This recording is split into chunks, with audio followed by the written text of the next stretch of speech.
Katia, un livre de Léon Tolstoï, collection Lire sans frontières. Adaptation Monia Billazi, illustration Hatem Ben Ramdan, révision Dr Hans Soudeni. Maison d'édition Maison Yemema. Nombre de pages 112. Chapitre 1. Notre mère était morte en automne et nous étions seuls à la campagne cet hiver-là, Macha, Sonia et moi. Macha nous avait élevés et je l'aimais beaucoup. Sonia était ma sœur cadette. L'hiver était triste dans notre vieille maison de Pokrovski. La neige était plus haute que les fenêtres. Il faisait tellement froid et il y avait tellement de vent que nous n'avions pas pu sortir durant toute la saison, ou presque. Nos rares visiteurs n'apportaient nulle joie à la maison. Ils ne riaient jamais et soupiraient en regardant Sonia vêtue de noir. La chambre de maman était fermée à clé et l'odeur de la mort régnait encore partout autour de nous. J'avais 17 ans et avoir perdu ma mère a été pour moi une grande douleur. Ajouté à cela, l'immense ennui des journées grises m'accablait à tel point que, vers la fin de l'hiver, j'étais si déprimée que je ne quittais plus ma chambre. Je n'ouvrais plus ni mon piano ni un livre. Lorsque Macha me trouvait une occupation, je refusais en me disant « À quoi bon ?» Et je sentais mes plus belles années couler comme des larmes. Je m'écrissais et j'avais mauvaise mine, mais je n'y faisais pas attention. Ma vie s'écoulait comme dans un désert et j'étais livrée à une indicible angoisse. Mon état a fini par inquiéter sérieusement Macha et elle a résolu de me changer les idées par un voyage. Pour cela, il nous fallait de l'argent et nous devions attendre notre tuteur pour y voir clair à propos de l'héritage de notre mère. Serge Mikhailovitch est venu en mars.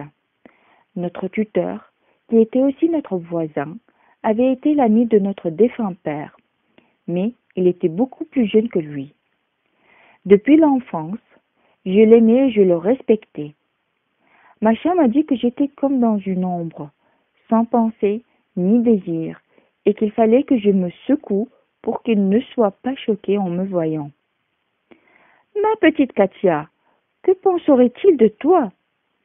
Elle savait que je ne voulais pas que Serge Mikhailovitch me voie enlaidie. Cet homme avait gagné une place privilégiée dans mon cœur depuis le jour où j'ai entendu ma défunte mère dire qu'elle aimerait me voir épouser un homme comme lui. Pourtant, Serge Mikhailovitch n'avait rien du héros de mes rêves. Moi, j'avais toujours rêvé à un homme mince et mélancolique. Serge était grand, robuste et jovial. Malgré le fait qu'il ne ressemblait en rien à mon prince charmant secret, il me troublait depuis que j'avais 11 ans, et cela à cause de la phrase de maman. Il m'appelait Petite Violette lorsqu'il jouait avec moi, et je ne m'étais jamais imaginé son épouse. Il était trop loin de moi par l'âge. C'était juste les mots de maman qui fleurissaient dans ma petite tête. Serge Mikhailovitch est arrivé pour le dîner. Je suis allée à sa rencontre. Cela faisait des années que je ne l'avais pas vu. J'ai été embarrassée au point de rougir lorsqu'il avait posé son regard sur moi. « Comme vous avez grandi !» s'est-il exclamé. « Vous étiez hier une violette.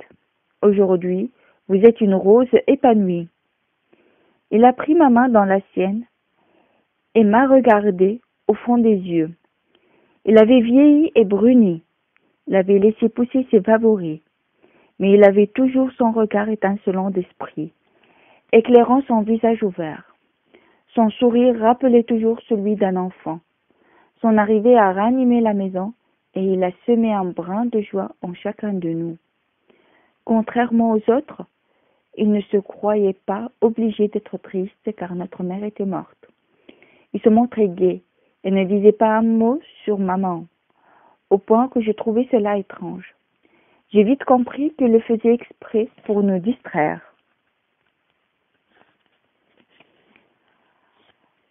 Je lui en étais reconnaissante. Après le dîner, Macha a servi le thé et nous nous sommes assises à son côté, au salon. Il fumait une pipe de papa. Il a dit entre deux bouffées, « Cette maison a connu des changements terribles. » Macha a posé le samovar et elle a soupiré. Il m'a dit qu'il aurait été doux pour vous d'avoir encore votre père aujourd'hui. Ses yeux brillaient.